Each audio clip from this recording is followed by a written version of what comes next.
പ്രവർത്തനങ്ങളെ നന്ദി പറയുക. ഏറ്റവും രസകരമായ കാര്യം പച്ചക്കള്ളമാണ് ഈ മന്ത്രി പറഞ്ഞത്.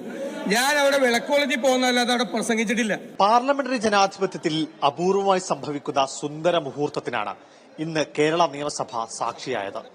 വിലക്കയറ്റത്തിൽ ഇന്നലെ നടന്ന അടിയന്തര പ്രമേയ ചർച്ചയാണ് സംഭവങ്ങളുടെ തുടക്കം. പറവൂർ മണ്ഡലത്തിൽ ഓണച്ചന്ത ഉദ്ഘാടനം ചെയ്ത പ്രതിപക്ഷ നേതാവ് സപ്ലൈകോയെ പ്രകീർത്തിച്ച് സംസാരിച്ചു എന്ന് ഭക്ഷ്യമന്ത്രി GR അനിൽ പറഞ്ഞു. ഇതിനോടാണ് ഭക്ഷ്യമന്ത്രി പച്ചക്കള്ളം പറയുന്നു എന്ന് പ്രതിപക്ഷ നേതാവ് പ്രതികരിച്ചത്.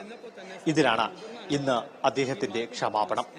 ഭാവി തലമുറക്ക് മോശം മാതൃകയായി ഈ പരാമർശം സഭാരേഖകളിൽ ഉണ്ടാകാൻ പാടില്ല. അതിനാൽ രേഖകളിൽ നിന്ന് നീക്കം ചെയ്യണമെന്നാവശ്യപ്പെട്ട് സ്പീക്കർക്ക് കത്ത് നൽകിയിട്ടുണ്ടെന്നും പ്രതിപക്ഷ നേതാവ് അറിയിച്ചു. എന്റെ ഒരു വാക്ക് ഇനി വരുന്ന തലമുറയ്ക്ക് ആ വിഷമം തോന്നുന്ന രീതിയിൽ കിടക്കാൻ പാടില്ല. അതുകൊണ്ട് ഞാൻ തന്നെ എഴുതി കൊടുത്തിട്ടുണ്ട്. പറഞ്ഞത് നീക്കം ചെയ്യണം, ഞാനത് പിൻവലിക്കുന്നു, ബഹുമാനപ്പെട്ട സ്പീക്കർ നീക്കം ചെയ്യണമെന്ന് പറഞ്ഞിട്ടുണ്ട്. ഈ കാര്യത്തിൽ ബഹുമാനപ്പെട്ട മന്ത്രിയോടും സഭയോടും ഞാൻ ക്ഷമ ചോദിക്കാം. ഞാൻ അങ്ങനെ പറയാൻ പാടില്ല. പ്രതിപക്ഷ നേതാവിന്റെ ക്ഷമാപണത്തിന് സ്പീക്കറുടെ